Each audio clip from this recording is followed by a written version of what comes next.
오늘 우리에게 주신 하나님 말씀 민수기 25장 1절에서 18절까지의 말씀입니다. 한 절씩 교독하겠습니다. 이스라엘이 시딤에 머물러 있더니 그 백성이 모압 여자들과 음행하기를 시작하니라. 그 여자들이 자기 신들에게 제사할 때에 이스라엘 백성을 청하매 백성이 먹고 그들의 신들에게 절하므로 이스라엘이 바알부볼에게 가담한지라. 여호와께서 이스라엘에게 진노하시니라. 여호와께서 모세에게 이르시되 백성의 수령들을 잡아 태양을 향하여 여호와 앞에 목매어 달라. 그리하면 여호와의 진노가 이스라엘에게서 떠나리라. 모세가 이스라엘 재판관들에게 이르되 너희는 각각 바알부올에게 가담한 사람들을 죽이라 하니라. 이스라엘 자손의 온 회중이 회막문에서 울 때 이스라엘 자손 한 사람이 모세와 온 회중의 눈앞에 미디안의 한 여인을 데리고 그의 형제에게로 온지라. 제사장 아론의 손자 엘르아살의 아들 비느하스가 보고 회중 가운데서 일어나 손에 창을 들고 그 이스라엘 남자를 따라 그의 막사에 들어가 이스라엘 남자와 그 여인의 배를 꿰뚫어서 두 사람을 죽이니 연병이 이스라엘 자손에게서 그쳤더라. 그 연병으로 죽은 자가 24,000명이었더라. 여호와께서 모세에게 말씀하여 이르시되 제사장 아론의 손자 엘르아살의 아들 비느하스가 내 질투심으로 질투하여 이스라엘 자손 중에서 내 노를 돌이켜서 내 질투심으로 그들을 소멸하지 않게 하였도다. 그러므로 말하라. 내가 그에게 내 평화의 언약을 주리니 그와 그의 후손에게 영원한 제사장 직분의 언약이라. 그가 그의 하나님을 위하여 질투하여 이스라엘 자손을 속죄하였음이니라. 죽임을 당한 이스라엘 남자 곧 미디안 여인과 함께 죽임을 당한 자의 이름은 시므리니 살루의 아들이요 시므온인 조상의 가문 중 한 지도자이며 죽임을 당한 미디안 여인의 이름은 고스비이니 수르의 딸이라. 수르는 미디안 백성의 한 조상의 가문의 수령이었더라. 여호와께서 모세에게 말씀하여 이르시되 미디안들을 대적하여 그들을 치라. 이는 그들이 속임수로 너희를 대적하되 부오레일과 미디안 지휘관의 딸 곧 부오레일로 연병이 일어난 날에 죽임을 당한 그들의 자매 고스비의 사건으로 너희를 유혹하였음이니라. 아멘. 오늘 본문의 사건은 이스라엘 백성이 머물고 있던 이제 모압에서 그 모압 여인들과 행음하는 것으로 시작이 됩니다. 근데 그것이 끝이 아니었고 그들이 모시고 있던 바알 신의 제사에 함께 동참하게 되는 일까지 일어나게 되고 예상하지 못한 결과를 맞이하게 됩니다. 어떻게 이런 일이 일어날 수 있었을까라는 생각을 하게 되는데요. 이 사건에 일어난 배경과 그 원인과 결과가 어땠는지가 민수기 31장 16절에서 이렇게 다루고 있습니다. 보라, 이들의 발람의 꾀를 따라 이스라엘 자손을 부올의 사건에서 여호와 앞에 범죄하게 하여 여호와의 회중 가운데 연병이 일어나게 하였느니라. 아멘. 그러니까 발람의 꾀로 인해서 이스라엘 백성이 범죄하게 되었고 그것의 결과로 인해 연병이 일어나게 됐다는 겁니다. 신약 성경에 보면 세 군데에 이르러서 이 발람의 교훈, 발람의 길에 대해서 다루고 있습니다. 먼저 베드로는 이 발람의 교훈을 떠나서 그렇게 그릇된 행위를 하지 말라고 이제 경고하고 있고요. 유다서에도 보면 이제 물품을 얻기 위해서 또 금품을 얻기 위해서 수단과 방법을 가리지 않는 악한 행위를 따르지 말라라고 얘기를 하고요. 요한계시록에도 보면 요한이 이제 버가모 교회에 발람의 교훈을 떠나라고 이제 경고를 합니다. 여기 발람의 교훈이라는 것은 우상 숭배와 또 우상 숭배로 말미암은 음탕한 일들 그리고 경건하지 못한 일들을 떠나라라는 그런 교훈으로 가르치고 있습니다. 수천 년이 지나면서도 이스라엘 백성뿐만 아니라 우리에게도 여전히 그 교훈이 전해지고 있는 이유는 그만큼이나 당시에 이스라엘 백성이 감당해야 됐던 결과의 크기가 컸기 때문입니다. 그들이 바알볼에 가담한 결과가 무엇이었습니까? 백성의 수령들은 목에 매달게 되었고 그리고 백성들은 연병에 죽게 되었습니다. 바로 이전의 사건에 있었던 고라 자손의 반역 사건에 보면 이제 지휘관들이 250명이 죽었고 백성들이 14,700명이 죽었는데 여기서 24,000명이 죽었기 때문에 그 사건과 비교할 수 없을 정도로 더 많은 손실이 이스라엘 백성 가운데 일어났습니다. 그러니까 모압 입장에서 보면 전투력을 하나도 잃지 않았는데 이스라엘 백성에게 큰 이제 참패를 얻게 하는 결과를 얻게 된 것이죠. 이 사건의 대가가 이렇게 큰 이유를 성경은 아주 단순하면서도 분명하게 기록을 합니다. 민수기 25장 3절의 말씀인데요.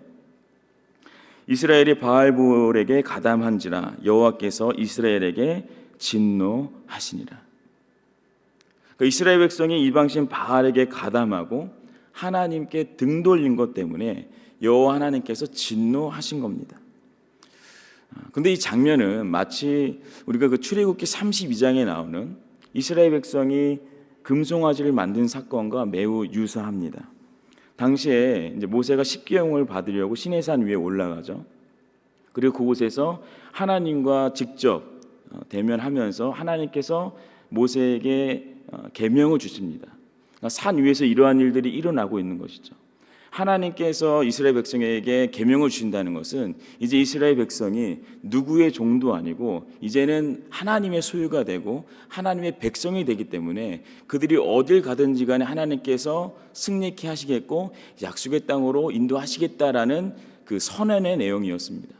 근데 산 위에서 이런 일이 일어나고 있는 것을 산 아래에서는 동시간대에 몰랐기 때문에 이스라엘 백성이 황금으로 송아지를 만들어서 자신의 신들에게 경배를 하고 숭배를 한 것이죠. 시딤에 있던 이스라엘 백성도 마찬가지입니다. 그들은 모압 왕이 자신들을 저주하려는 그 계획을 알지 못했습니다. 발람 선지자를 통해서.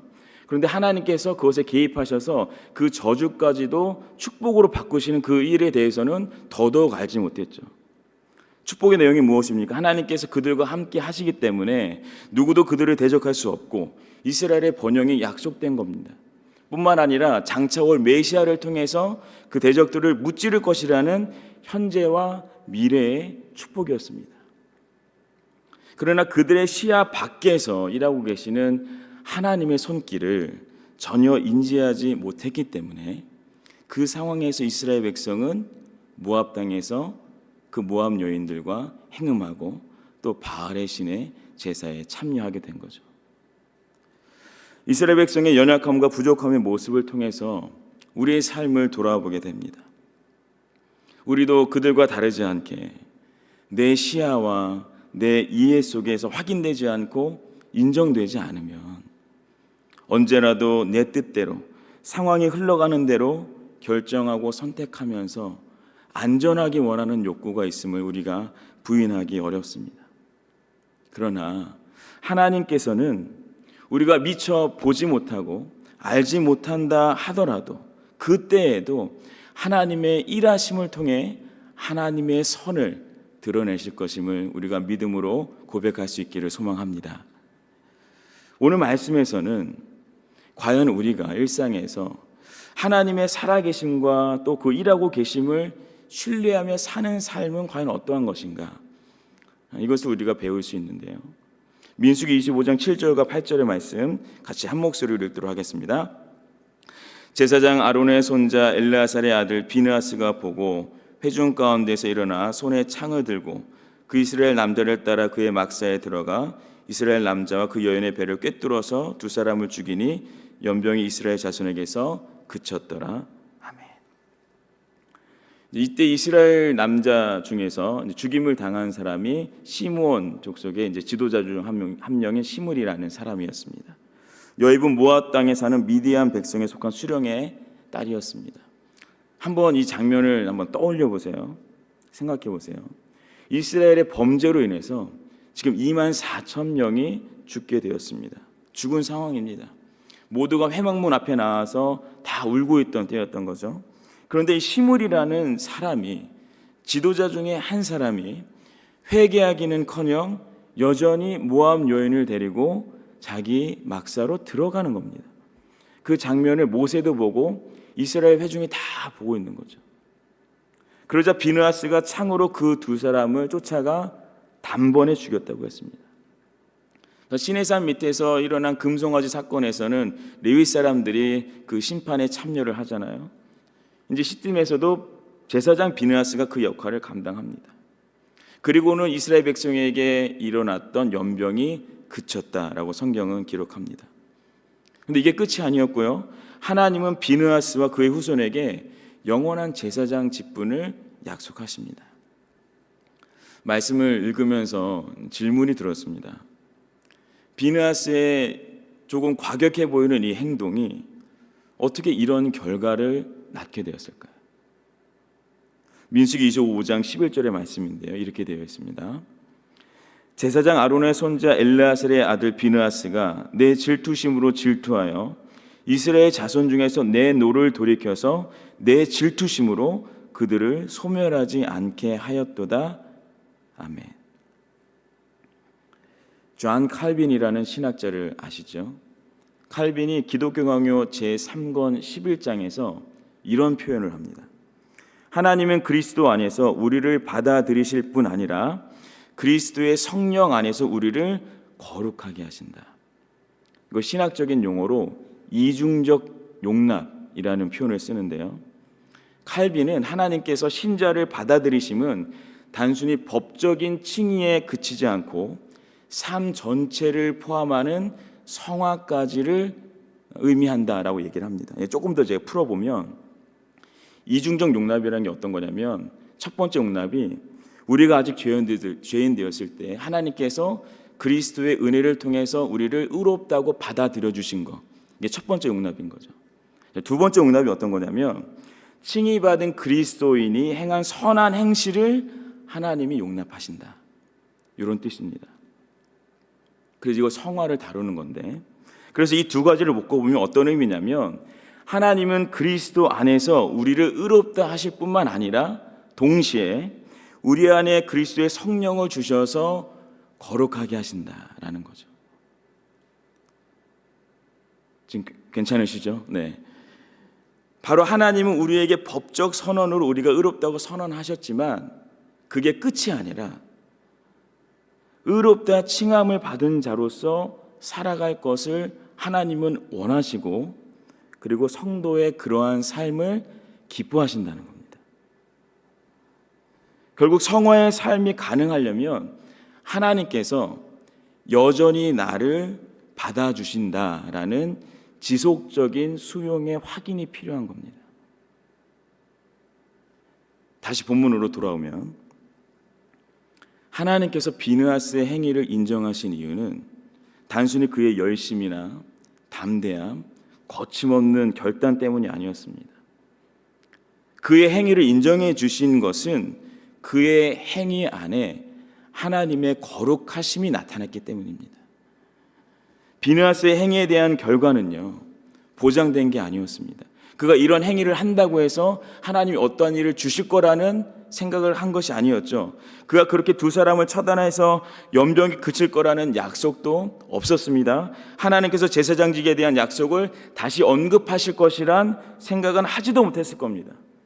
그저 비느하스는 자신이 하나님을 택함 받은 자녀이기 때문에 그의 행위를 통해서 자신이 하나님의 소유임을 증명해낸 겁니다. 단순히 사람들의 눈에 의롭게 보일 법한 행동을 한 것이 아니라 그저 용기 있는 액션을 취한 것이 아니죠. 자신을 소유 삼으신 하나님 아버지의 마음에 합당한 행위를 한 겁니다. 비느하스의 행위는 하나님께 선택받은 자녀이자 또 제사장으로서 하나님의 거룩하심을 나타냈습니다. 자신의 의가 아니라 하나님의 의를 드러낸 것이죠. 오늘 우리에게도 하나님의 기쁘신 뜻이 우리의 삶을 통해 나타날 수 있기를 간절히 바랍니다. 말씀을 맺습니다. 이스라엘 백성이 거듭해서 민족 전체가 연병으로 고통받아야 하는 이유가 뭐였을까요? 이미 하나님께 선택받고 구원받은 자들이었지만 여전히 그들에게는 하나님을 따르는 구별된 성화의 삶이 필요했던 겁니다. 그들이 축복된 백성인 것은 분명히 맞지만 그 축복은 하나님의 주권적인 선택 때문에 받게 된 것임을 기억해야 했습니다. 이 땅을 살아가는 그리스도인도 동일합니다. 비록 우리의 눈앞에서 크고 대단한 일이 확인되지 않을 수 있습니다.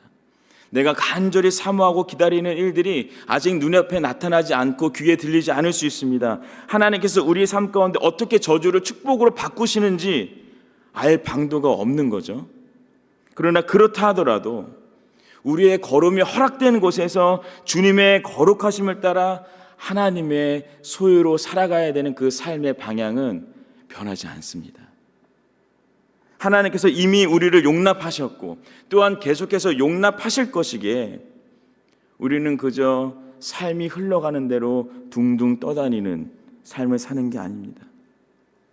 발을 분명히 지면에 대고 한 걸음 한 걸음 뚜벅뚜벅 걸어가야 합니다. 어떻게요? 하나님이 미워하시는 것을 나도 미워하고 하나님이 기뻐하시는 것을 나도 기뻐하는 겁니다. 이 하루의 삶을 주님께 온전히 맡겨드리면서 하나님, 나의 능력으로는, 나의 결단으로는, 나의 의지만으로는 이 삶을 도저히 살아낼 수가 없사오니 성령께서 은혜 주셔서 성령께서 인도해 주셔서 하나님의 거룩하심이 하나님의 뜻이 나타나는 그 삶을 살아낼 수 있도록 도와주시옵소서. 이 믿음의 고백으로 이 하루의 삶도 주님 안에서 승리하시길 예수 그리스도의 이름으로 축복합니다.